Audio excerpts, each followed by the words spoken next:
में आपका स्वागत है और मैं हूं आपके साथ आरज़ू साईं। हम अगले 20 मिनट में आपको देश दुनिया की 20 ऐसी खबरें बताने वाले हैं जो इस वक्त न केवल सुर्खियों में हैं बल्कि दिलचस्प और अहम भी हैं। तो शुरू करते हैं 20 मिनट में 20 खबरों का सिलसिला। सबसे पहले देखेंगे राजस्थान की कौन कौन सी खबर इस वक्त अहम है। ये आखिरी तस्वीर है जयपुर की डॉक्टर दीपा की, जो हिमाचल प्रदेश के किन्नौर में हुए भूस्खलन से चंद मिनट पहले ही उन्होंने ट्वीट की थी।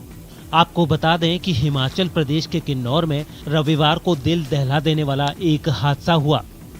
यहाँ घूमने आए लोगों के सिर पर अचानक से मौत बरसने लगी और चंद पलों में ही 9 लोगों की मौत हो गई। इन्हीं में से एक थी जयपुर की रहने वाली doctor Deepa Sharma. Deepa Sharma social media पर काफी फेमस थी, जो पहली बार अकेले ही यात्रा पर निकली थी और लगातार सोशल मीडिया के जरिए वो अपनी इस यात्रा को लेकर अपडेट भी दे रही थी। लेकिन ये किसी को भी अंदाजा नहीं था कि ये उनके अंतिम पल होंगे। किन्नौर पहुंचने पर वो बेहद खुश थीं। हादसे से चंद मिनट पहले जो तस्वीर उन्होंने ट्वीट की थी, उसमें लिखा था, भारत के उस आखिरी पॉइंट पर खड़ी हूँ जिसके आगे जाने की नागरिकों को अनुमति नहीं है। इस जगह से करीब 80 किलोमीटर दूर तिब्बत का बॉर्डर है, जिस पर चीन ने अवैध कब्जा कर रखा है। हर कोई दीपा शर्मा की इस तस्वीर को पसंद कर रहा था। उनके चेहरे पर इस टूर की खुशी भी साफ झलक रही थी, लेकिन किसी को ये मालूम नहीं था कि ये उनकी आखिरी तस्वीर बन जाएगी। 34 साल की दीपा शर्मा के इस तरह हुए निधन से सोशल मीडिया पर उनके चाहने वाले स्तब्ध हैं, तो परिवार में मातम का माहौल है। भरतपुर की कोतवाली पुलिस ने नकली इंजन ऑयल बनाने वाली एक कंपनी पर छापा मारकर भारी मात्रा में ब्रांडेड कंपनी के ऑयल के लेवल और 1 लीटर के डिब्बे बरामद किए हैं। इस फर्जी कंपनी से पुलिस ने नकली ऑयल के भरे हुए 2 ड्रम भी जब्त किए हैं। साथ ही यहां से इस काले कारोबार में शामिल 2 आरोपियों को भी गिरफ्तार किया है। गिरफ्तार लोगों में नमक कटारा का महेश अग्रवाल और यूपी के छट्टा इलाके का मुस्तगीश शामिल है। बताया जा रहा है कि केले की फैक्ट्री के अंदर नकली इंजन ऑयल बनाने का काला कारोबार चलाया जा रहा था और यहां से भारी मात्रा में नकली ऑयल की सप्लाई होती थी। यहां से नकली इंजन ऑयल हरियाणा और उत्तर प्रदेश भेजा जाता था। वहाँ मौके की तलाशी के दौरान ल्यूब ऑयल के बहुत सारे फर्जी रैपर्स, कैस्टर ऑयल के स्टिकर्स, सील लगाने की मशीनें आदि पड़ी हुई थी और बहुत सारे खाली डिब्बे भी वहाँ पर मौके पर पाए गए थे।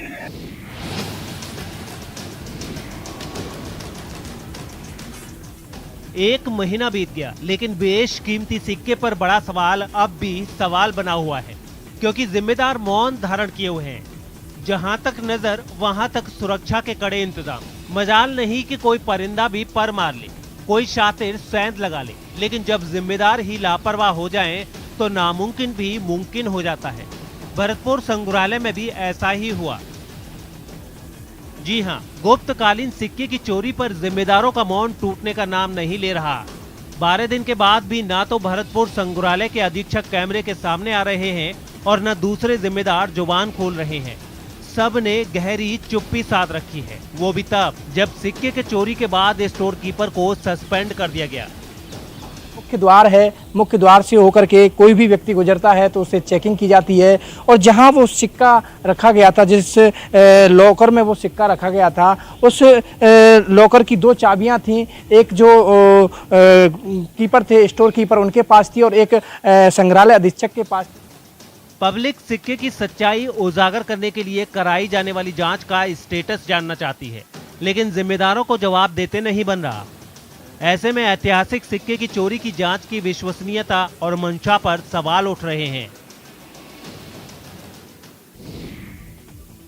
27 सालों के दिनेश देवासी पिछले 10 सालों से यूं ही लोहे की जंजीरों से बने हैं। चंद मीटर के इसी दायरे में दिनेश की जिंदगी सिमट कर रह गई है। बताया जा रहा है कि जालोर के दांतवाड़ा पंचायत के रहने वाले दिनेश की मानसिक हालत ठीक नहीं है। इसी वजह से इनके परिवार वालों ने दिनेश को खेजड़ी के पेट से बांध रखा है। दरअसल दिनेश के परिवार की आर्थिक हालत ऐसी नहीं है कि वो इसका इलाज किसी बड़े अस्पताल में करा सकें। दिनेश के माता पिता किसी तरह से मजदूरी करके दिनेश का पेट तो भर देते हैं, लेकिन इतना नहीं कमा पाते कि वो दिनेश का इलाज करा सकें। दिनेश के माता पिता की उम्र बढ़ती जा रही है और ऐसे में उन्हें ये चिंता सता रही है, अगर कहीं किसी ने मदद नहीं की तो उनके बाद दिनेश का क्या होगा।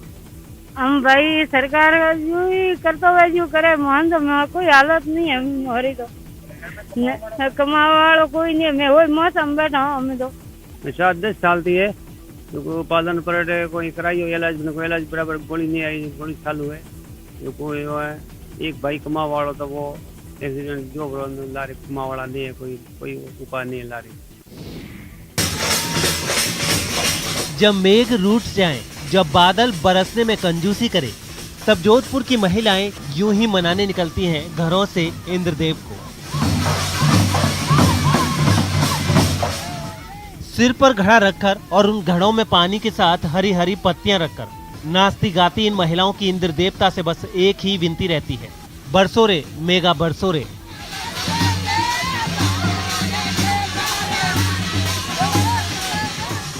ऐसा नहीं है कि बारिश के लिए इंद्र देवता को मनाने के लिए यहाँ की महिलाएं ही इस पारंपरिक नृत्य में भाग लेती हैं। खास बात यह है कि पुरुष भी इसमें दिल से भागीदारी करते हैं ताकि बारिश हो और उनको राहत मिले। बारिश के लिए जो इंद्र देवता को पसंद कर सके, और हम लोग है ना प्रसाद लेके आते हैं, नारियल घुघरिया वो भगवान को चढ़ाए तो बारिश की कामना करते हैं। मटकियों के छेद करके लेके आते हैं, पानी भर के उसमें जल बरसाते हैं और नाचते कूदते आते हैं, प्रसाद लेके आते हैं घुघरिया बिजी। बारिश के लिए हम करते हैं, पैदल आके भैरू जी के प्रसाद चढ़ाते हैं, इंद्र देव को मनाते हैं। ये ऐसी बस्ती है जहाँ के लोग बरसात ना होने की दुआ मांगते हैं, जिनकी हर सुबह और शाम ऊपर वाले से इस प्रार्थना के साथ शुरू होती है कि यहाँ बरसात ना हो, मॉनसून कभी मेहरबान ना हो। हमारे यहाँ पे पत्थर गिरा था, ये मकान टूटा था और 2 आदमी खत्म हो गए थे। ये बड़ी परेशानी से लोग रहते हैं। जब बरसात वगैरह आती है तो ये लोग मकान खाली कर करा के और अपने रोड पर चाह के रहने लग जाते हैं। मकान है ये पहाड़ के साइड में, तो इनको खतरा ये था मकानों को, तो कभी भी खतरा हो सकता है, कभी भी। बारिश तेज हो रही थी ना, जो शाम के टाइम गिरता है, मौसम हो रहा था जब पत्थर गिर रहे थे बहुत सारे। ये बस्ती जयपुर के आमागढ़ किले के नीचे बसी है। छोटी सी कच्ची बस्ती है, तमाम सुविधाओं से महरूम, और इन सब की वजह है पास स्थित पहाड़, जो मौत बनकर 24 घंटे 7 दिन इनके सिर पर खड़ा रहता है। यहाँ के लोगों का कहना है कि जब भी बरसात होती है, इन पहाड़ों से पानी कम, मौत का पत्थर ज्यादा नीचे उतरता है, और यही वजह है कि वो ऊपर वाले से हमेशा ये प्रार्थना करते हैं कि यहाँ कभी बरसात ना हो, हवा की रफ्तार कभी भी तूफानी ना हो। केंद्रीय औद्योगिक सुरक्षा बल के जवान देश की सुरक्षा के साथ साथ अपनी सामाजिक जिम्मेदारी भी खूब निभाते हैं।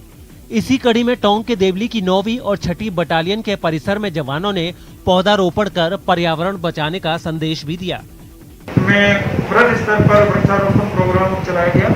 इसके तहत सीएसएफ के जवानों ने, अधिकारियों ने, परिवारजनों ने और शिक्षा विभाग, स्थानीय प्रशासन, पुलिस, मीडिया कर्मी, चिकित्सा विभाग के संबंधित कर्मचारी आदि ने यहाँ पे भाग लिया और लगभग 1500 वृक्ष यहाँ लगाए गए हैं।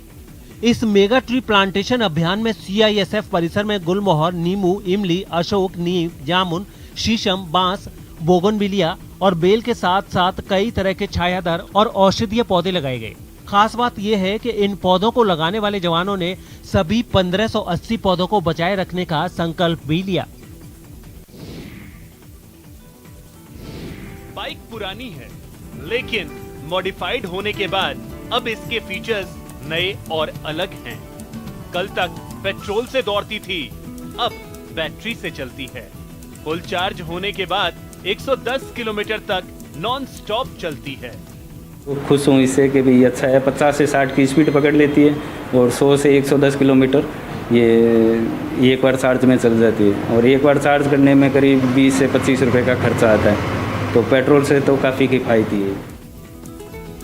इस बाइक को मॉडिफाइड किया है बीकानेर के गोपी किशन ने, जिन्हें रोजाना 35 किलोमीटर दूर थर्मल पावर प्लांट में काम करने के लिए जाना पड़ता है और पेट्रोल की बढ़ती कीमत से इनके जेब पर असर पड़ने लगा था।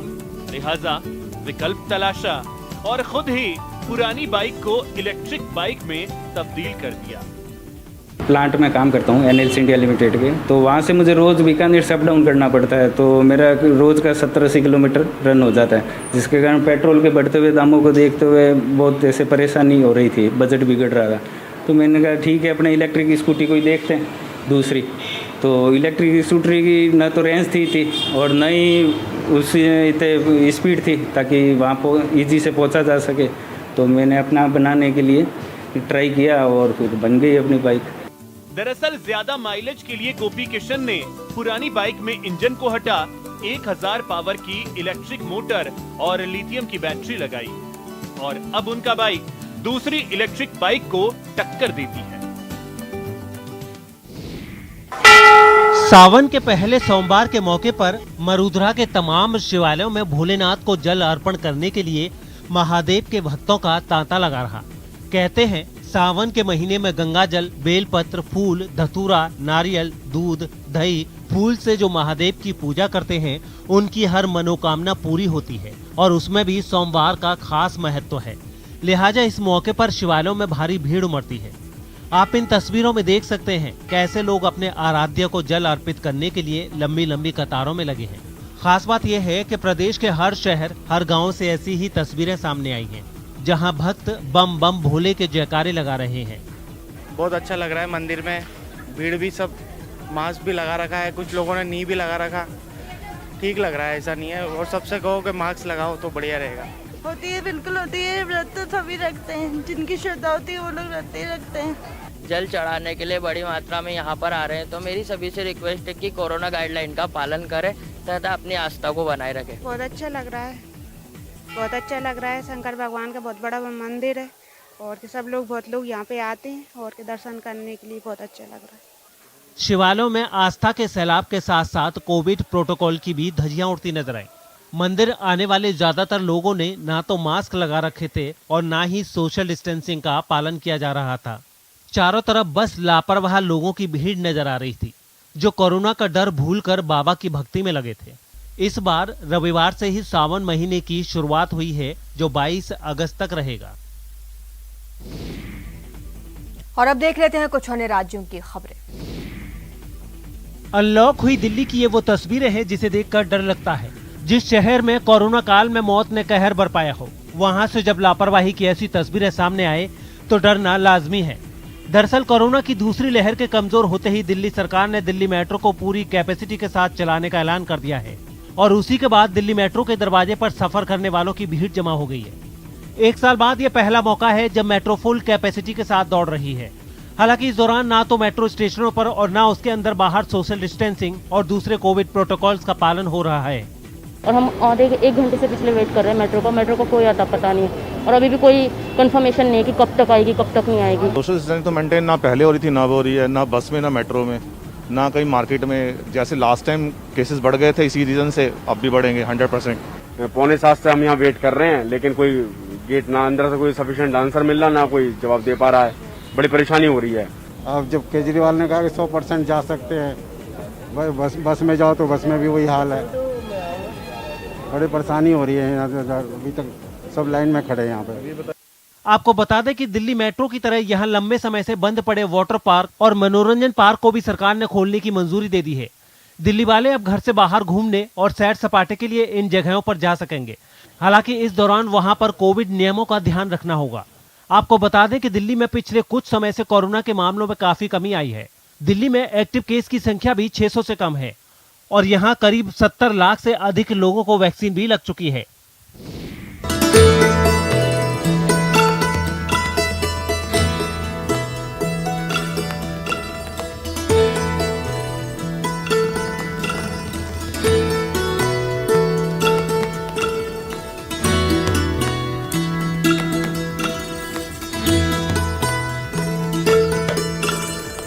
गुजरात के डांग में फिर पर्यटकों की भारी भीड़ उमड़ने लगी है। यहाँ के गिरिमाल झरना, जिसे गिरा वाटरफॉल्स भी कहा जाता है, उसे देखने के लिए हजारों लोगों की भीड़ उमड़ रही है। 250 फीट की ऊंचाई से गिरने वाले गिरा वाटरफॉल्स को गुजरात का न्यागरा भी कहा जाता है और मानसून के सीजन में इसे देखने के लिए गुजरात ही नहीं बल्कि पूरे हिंदुस्तान से लोग जमा होते हैं। बहुत ही प्लीजेंट एंड बहुत ही खुशनुमा एटमॉस्फेयर है और सभी लोग कोऑपरेटिव है और डेवलपमेंट भी अच्छा खासा हो गया है पहले से।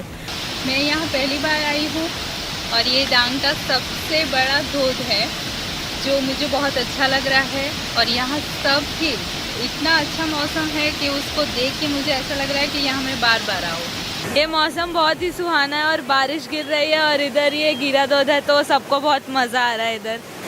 पर्यटकों से डांग गुलजार तो हो रहा है, लेकिन यहाँ आने वाले लोग जिस तरह से कोरोना के प्रति लापरवाही बरत रहे हैं उसे देखकर ऐसा लग रहा है जैसे कोरोना कभी भी विकराल रूप अख्तियार कर सकता है। रविवार को हुई भारी बारिश के बाद गुजरात के कई इलाकों में पानी भरने से जनजीवन अस्त व्यस्त हो गया है। आप इन तस्वीरों के जरिए अंदाजा लगा सकते हैं कि बारिश ने गुजरात का क्या हाल कर दिया है। सड़कों पर इतना पानी भर गया है कि गाड़ियों की रफ्तार पर ब्रेक लग गया है। शहर शहर गांव-गांव ऐसी ही तस्वीर देखने को मिल रही है। बताया जा रहा है कि 12 तालुकों में 12 घंटे की अवधि के दौरान 100 मिलीमीटर से अधिक बारिश हुई है। अकेले राजकोट के लोधिका तालुक में 180 मिलीमीटर बारिश हुई है। छोटा उदयपुर के कवंत तालुका में 161 मिलीमीटर बारिश हुई है, जबकि जामनगर के कलाबाड़ में 142 मिलीमीटर बारिश हुई, जबकि वलसाड़ के कपराड़ा में 129 मिलीमीटर बारिश हुई है। बोटाद, दाहोद, पंचमहल, वडोदरा, अरावली और गिर सोमनाथ जिले के क्षेत्रों में इस कदर बारिश हुई है कि निचले इलाकों में पानी भर गया है और हजारों लोगों को परेशानी का सामना करना पड़ रहा है।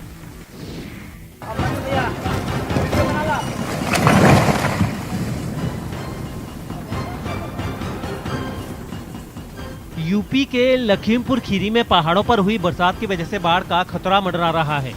लखीमपुर के निगासन से आई ग्राउंड जीरो की इन तस्वीरों को देखकर आप यहां की स्थिति का अंदाजा खुद लगा सकते हैं।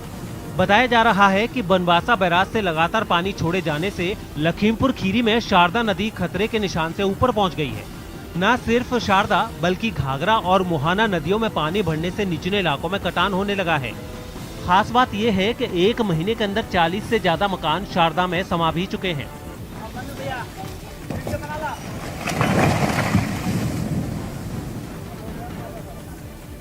अब हम लोग देखो दरिया मत है, ये ठोकर लगाने आई, कहीं बल्ली गाड़ दही, कहीं बालू थोड़ा भर दही, बस चला जाही। और न प्रधान संगे नहीं और कुछ ना कि हाँ बड़ा ठोकर, कई बार कहा बड़ा ठोकर लगाई दे। अब देखो यहाँ लगा दे, वहाँ लगा दे, पत्थर पुत्थर भी यहाँ देखो घर मकान गिर रहा है। हमारे तक कोई मकान गिर रहा है यहाँ बचे। अब कुछ ना हमारी जमीन भी कट जाई, अब घर भी कटा जाता। अब इतना कि बाबूजी हम नदी में डूब के मर जाए। प्रशासन हर साल बाढ़ से बचाने के नाम पर करोड़ों रुपए खर्च करने का दावा तो करता है, लेकिन घटिया काम होने के चलते जब नदी उफान पर आती है तो इलाके की हजारों एकड़ फसल और लाखों लोग प्रभावित होते हैं। हर साल सैकड़ों परिवारों के आशाने यूं ही नदी में समा जाते हैं।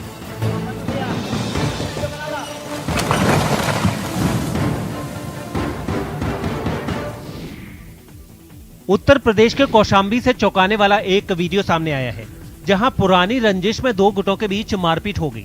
बताया गया है कि पंचायत चुनाव के बाद से ही दोनों पक्षों में विवाद चला था और ये विवाद एक दिन खूनी झड़प में बदल गया। वहां से जो वीडियो सामने आया उसमें दोनों ओर के लोग एक दूसरे पर डंडों से हमला करते दिखाई दिए। इस दौरान गाली गलौज भी खूब हुई।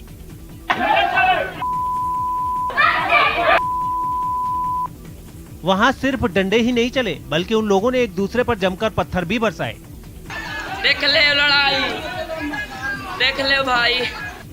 इलाके के कुछ लोगों ने जब बीच बचाव किया तब जाकर कहीं ये पूरा बवाल शांत हुआ। बताया गया है कि मारपीट की इस घटना में दोनों ओर के कई लोग घायल भी हुए हैं। हिमाचल प्रदेश के कुल्लू से रोंगटे खड़े कर देने वाली एक तस्वीर सामने आई है। वहां एक मकान में भीषण आग लग गई थी। बताया गया है कि ये हादसा घर में रख के रसोई गैस सिलेंडर में हुए धमाके की वजह से हुआ और पलक झपकते ही पूरा मकान आग के शोलों में घिर गया, जिसके बाद वहां मौजूद कुछ लोग आग की लपटों पर बाल्टियों से पानी फेंकने लगे, लेकिन उनकी ये कोशिश आग को बढ़ने से रोक नहीं पाई। थोड़ी ही देर में पूरा मकान आग का गोला बन गया और उसमें सब कुछ जलकर राख हो गया। घर से निकल रही आग की भयंकर लपटों ने आसपास के लोगों को दहशत से भर दिया। तमिलनाडु के रामेश्वरम और मंडप को जोड़ने वाले पंबन ब्रिज पर मरम्मत का काम तेजी से चल रहा है। इस मरम्मत की वजह से पंबन ब्रिज से गुजरने वाले रेलवे ट्रैफिक को अस्थायी रूप से बंद कर दिया गया है। इसे लेकर साउथ रेलवे ने स्टेटमेंट जारी कर बताया है कि मरम्मत के लिए बंद किए गए पंबन ब्रिज से गुजरने वाली ट्रेन सर्विस के पैटर्न में बदलाव किया गया है। आपको बता दें कि पंबन ब्रिज भारत का पहला सी ब्रिज है जिसे बने हुए करीब 107 साल हो गए हैं। ये पुल पाक जल डमरू मध्य पर बना ब्रिज है, जो कि पवित्र और धार्मिक शहर रामेश्वरम को भारत के मुख्य भूभाग से जोड़ता है। खास बात यह है कि पम्बन ब्रिज के नीचे से जब भी कोई मालवाहक जहाज गुजरता है तो ये पुल नीचे से खुल जाता है और जहाज के गुजरने के बाद वापस अपनी स्थिति में आ जाता है। टीम इंडिया के पूर्व कप्तान महेंद्र सिंह धोनी रविवार को मुंबई में एक फुटबॉल मैच खेलने के लिए पहुंचे थे।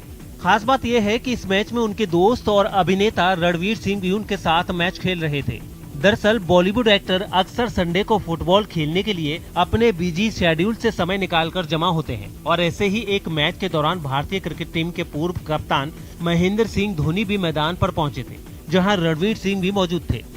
खास बात यह है कि रणवीर और धोनी एक ही टीम के लिए खेल रहे थे, जबकि सैफ अली खान के बेटे इब्राहिम अली खान ने विरोधी टीम की जर्सी पहनी हुई थी। इस फुटबॉल मैच की तस्वीरें सोशल मीडिया पर जमकर वायरल हो रही हैं।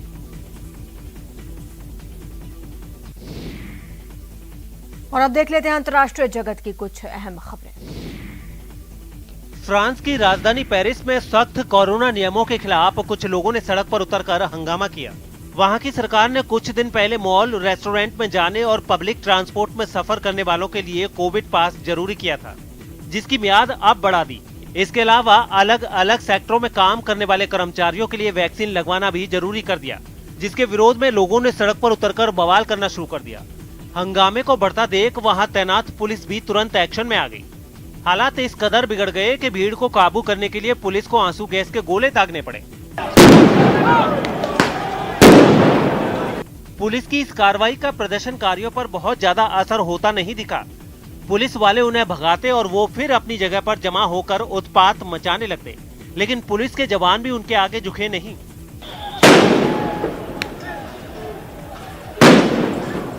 उन्होंने भीड़ को खदेड़ने के लिए उन पर इतने आंसू गैस के गोले दागे कि पूरे इलाके में उसका धुआं छा गया। काफी देर तक सड़क पर यह बवाल यूं ही जारी रहा।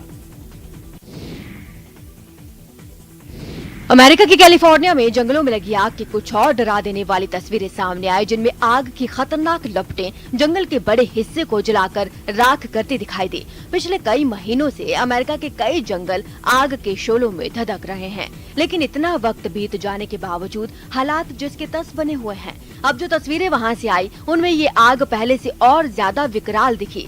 जंगल के हरे भरे पेड़ पौधे बुरी तरह से आग के शोलों में सुलगते नजर आए। ऐसा लगा जैसे वो जंगल का पूरा सफाया करने के बाद ही दम लेगी।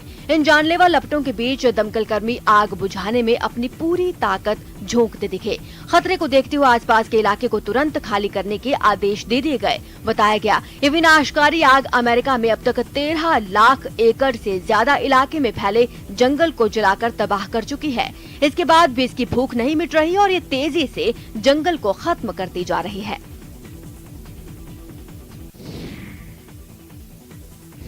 तेजी से गर्म होती इस पृथ्वी में क्लाइमेट चेंज की तरफ दुनिया का ध्यान खींचने के लिए लंदन में एक अनोखा तरीका अपनाया गया। वहां 60 टन बर्फ से एक विशाल कार बनाई गई और 24 घंटे के लिए उसे गर्मी के इस मौसम में एक पार्क में रख दिया गया। इसके जरिए लोगों को ये एहसास कराने की कोशिश की गई कि जितनी तेजी से कार की बर्फ पिघली, उसी तरह आर्कटिक के ग्लेशियर भी अपना वजूद खो रहे हैं। आपको बता दें कि लोगों तक ये संदेश पहुंचाने के लिए अमेरिकी कंपनी जेनपैक्ट ने ब्रिटेन की एनविजन वर्जिन रेसलिंग फार्मूला ई टीम के साथ मिलकर मेल्टिंग पॉइंट चैलेंज नाम का ये कार्यक्रम रखा। इस प्रोजेक्ट के लिए लंदन के मशहूर टावर ब्रिज के पास टीम की नीली रेसिंग कार खड़ी नजर आई, लेकिन लोगों का ध्यान असली कार पर नहीं बल्कि बगल में रखी उसकी हूबहू कॉपी बर्फ की कार पर था। जिंदगी में पहली बार बर्फ की कार ने लोगों को ऐसी हैरत में डाला मानो उन्होंने 8वां अजूबा देख लिया हो, और बच्चे तो उसके पास ही जम गए। लोग तस्वीरें खींचते रहे, लेकिन मौसम की मार ने 3 टन वजन वाली विशाल बर्फीली कार को लीलना शुरू कर दिया। कार के पसीने ऐसे छूटे कि उसकी बर्फ पानी बनकर टपकने लगी और शाम होते होते तो बर्फ के टुकड़े टूटकर अलग होने लगे। बर्फ से बनी कार को आखिरकार पिघलना ही था, लेकिन फिर भी महज एक दिन के लिए काम के लिए कई दिन तक मेहनत की गई। एक आइस चैम्बर में इंजीनियर बर्फ की बड़ी सी सिल्ली और औजार चलाते दिखे।